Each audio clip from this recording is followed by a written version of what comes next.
This is the On the Media Midweek podcast. I'm Brooke Gladstone. Stars and Stripes, the venerated independent award-winning newspaper that has served the armed services for roughly a century, may be getting an uninvited makeover, courtesy of Pete Hegseth's Defense Department. In a statement posted on X earlier this month, Pentagon spokesperson Sean Parnell said that Stars and Stripes would no longer be carrying wire reports from the studiously impartial AP, and that it would steer away from all that is woke or might sap morale. Parnell said the Defense Department would be bringing the newspaper, quote, into the 21st century. It may happen. So far, there have only been the posts and one anonymous report. But as someone who's been hosting this show for that entire century, I can only testify that it hasn't been the best for journalism. This was a complete surprise to us. Erik Slavin is the editor-in-chief of Stars and Stripes. To this point, we still have not spoken directly with the Pentagon, although we would certainly welcome a chance to sit down and discuss what we do. Parnell wrote, quote, Stars and Stripes will be custom-tailored to our warfighters. It will focus on weapons systems, fitness, lethality, survivability. No more repurposed DC gossip columns, no more Associated Press reprints. How do you envision that change? It's difficult to say exactly what they're referring to.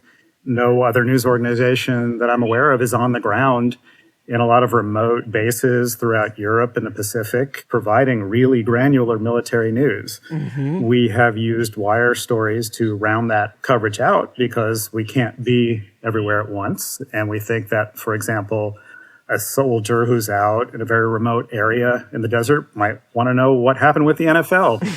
The wire service does that, and also with a number of stories that we don't have the bandwidth to produce. But in terms of our overall military coverage, I mean, it is very, very focused on the military community, on families. There was a story in the Daily Wire in which anonymous War Department officials said that Stars and Stripes stories would be written by active duty service members and, quote, 50% of the website's content would be composed of War Department-generated materials. Now, to me, that sounds like PR. What does it sound like to you? Well, we've had civilian staff since the 40s. We do have primarily civilian reporters, but we also do take on military reporters, somewhat like interns, and those civilian reporters take them under their wing and show them how to be journalists. Mm-hmm. As for the rest of that Daily Wire story, if you were to mingle PR with independent journalism where it is indistinguishable, then that erodes credibility and fundamental mission of providing service members with independent news. Which brings me to Parnell's statement targeting, quote, woke distractions that siphon morale. Now, a vital part, as you said, of Stars and Stripes' mission is covering things like the high cost of off-base housing, or the plight of military families who need food stamps or struggling with school book removals, or investigations into sexual assault cases within the military. I mean, that's the stuff you cover in a granular way your readers are not going to find anywhere else. What does woke distractions that siphon morale mean to you? I think you have a deeper morale when what you are printing, what you are posting, corresponds with the lived experiences of your readers. If they are looking around and seeing issues that need to be resolved and you report on them, that feels like their issues and what they're thinking about has been acknowledged. And I think that improves morale rather than just attempting to cheerlead. Right. And there may be a place for that, but we think we can do more. And in reading the comments of service members who come to us and thank us for what we do, I think that's validated. You have had something called the Code of Federal Regulations, which states that reporters must produce work that is, quote, objective, credible, and editorially independent of the military chain of command and military public affairs activities. That has recently been removed by the Defense Department on the basis that it is, quote, unnecessary. which leaves the paper operating, I guess, under an older Department of Defense directive from back in 1994. Why would they remove the Code of Federal Regulations? This Code of Federal Regulations was being modernized. Last year, there was public comment. They were overwhelmingly supportive of the independent mission, and actually many of them called for the expansion of that mission. Being more independent, you mean? In what way or how? The Defense Department has attempted to deny us the right to file under the Freedom of Information Act, which just about anyone on Earth can do. But they have said that we are a federal organization and cannot do that. We have argued against that. We have found alternate ways to make those FOIAs in some places, but oftentimes they flat out have rejected that.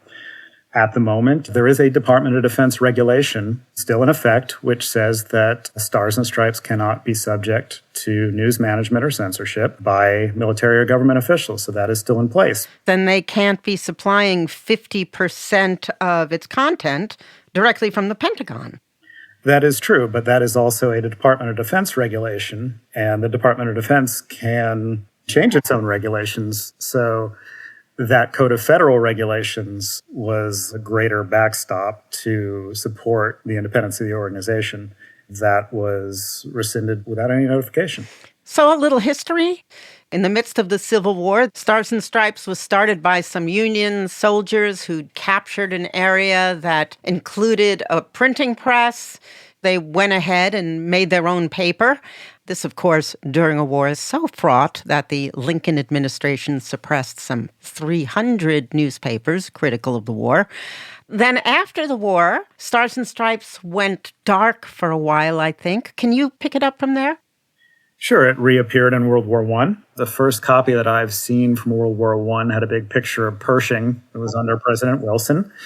Then it went dark again, as you said, but it has been continuously printed since 1942 in Europe, again from multiple locations as Allied forces gained ground, and printed in 1945, beginning in Asia. And from there, it's been printed continuously in multiple countries throughout the world. It has always had some measure of independence. There have been trouble at various times and attempts to impose censorship, but General Eisenhower was very forthright during World War II, said this is the soldiers' paper and it should not be censored. And the focus is on the soldiers and their families. We looked at the number of families that were on food stamps overseas, and then we found at least 7,000. We looked at the obstacles to spouse hiring. Military spouses are, on balance, overeducated and underemployed if they're able to find a job. And there are structural impediments to that. A lot of the rules were written in 1951. There were service members who were being double taxed. A small part of Germany decided that if they thought that U.S. service members and other DoD employees were planning on staying in Germany, they subjected them to income tax, even if they had paid U.S. income tax. And in some cases, they imposed penalties of $100,000 to $200,000. We wrote about that. Germany stopped doing that. We cover the schools overseas. We will cover even the sports overseas. I don't know too many publications that are interested in covering a girls' basketball team between two schools who have about 150 people, but we will do that. We have kind of a blog-like function called K-Town Now for about 50,000 people who live in Germany, where we will tell them even the smallest details about trash pickup in town. We speak German, so they don't have to. As far as the bigger stories, there was one where there are thousands of people who work for the Defense Department in Japan. They weren't always getting the health care that they needed, and we reported on that, and that got some attention. I think service members understand that if there is an issue overseas that no one else is well placed to report upon, we're there. And that, I think, is a boon to their morale. You say that this came as a complete surprise, but did you get any pushback this past year with the Defense Department under Pete Hegseth? Surely, given the coverage you've done, I mean, we cited your coverage of service people being harried by ICE and even detained. You didn't hear anything? No. It is not a new thing for Stars and Stripes to come under fire. That happened in 2020. The Secretary of Defense announced that they were going to cease funding for Stars and Stripes. Why? The answer they gave in a press conference is that it did not fit their conception of putting out their message, which is not what Stars and Stripes is for anyway. And a number of people in Congress had a problem with that. A number of people among the general public, some former generals and admirals, came out and said that they didn't necessarily agree with everything we ran, but thought that we were important to have. Ultimately, between Congress and even the president, who tweeted out, "We are going to keep Stars and Stripes," we continued to survive. So the idea that someone would decide to make changes or otherwise target our independence, it's not a new idea. But again, we were not anticipating this. We talked about some of the examples of the paper's noteworthy work, but I wonder if you could just pick out, past and present, some stories that really stand out for you. D. Spearman is somebody that I will always remember. He was a very young sailor who was aboard the USS Arleigh Burke, 2022, I believe, and he fell overboard and he died. At the time, there was a very short release regarding his death. Our reporter stuck with this for 2 years. She continued to ask for documentation, even when documentation wasn't coming very quickly.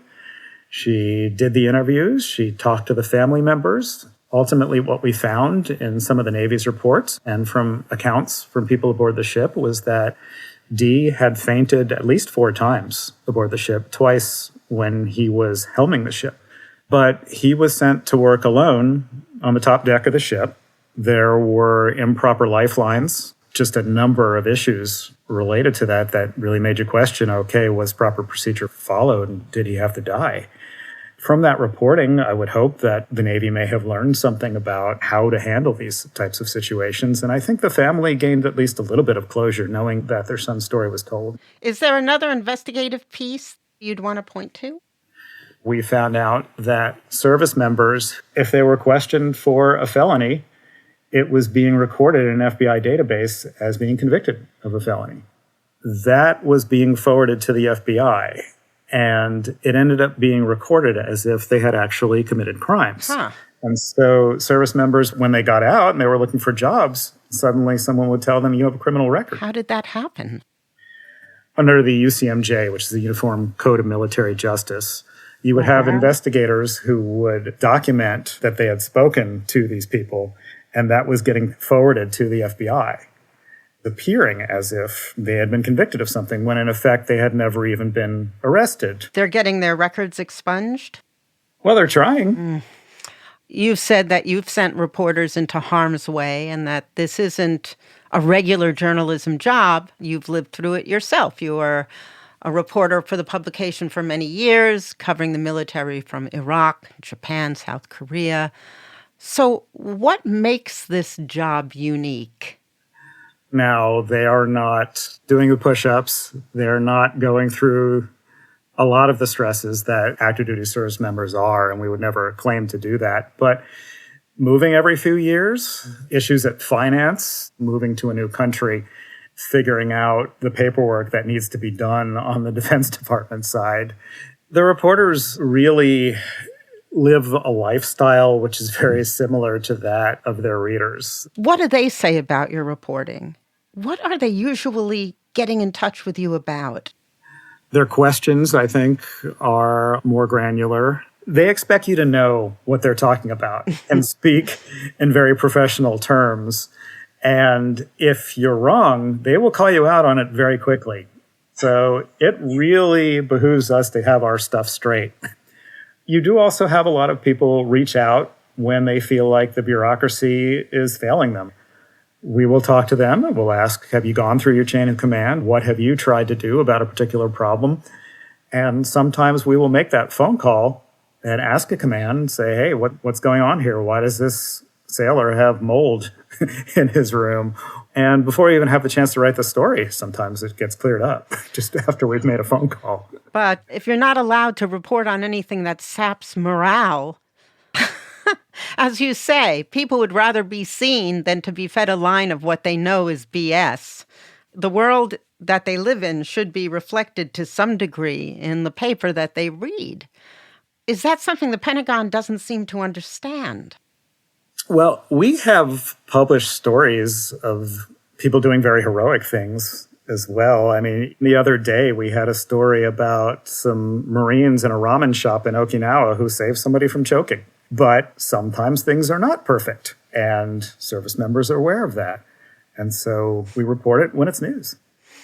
You know, over the last year, we've seen the Pentagon bearing down pretty hard on the press. Hegseth demanded that reporters sign a pledge promising to never divulge or gather information that the Pentagon hasn't authorized for release. That includes unclassified information, or else they would have to turn in their badges. And the Pentagon press corps, pretty much as a body, did just that. They walked out and they were replaced by lackeys, funders like My Pillow Man, right-wing influencers like Laura Loomer. X, of course, is there in full force. Is reining in Stars and Stripes just another attempt to control the narrative, most particularly for people in the armed services? What do you think they're trying to do? I would love to know what they're trying to do.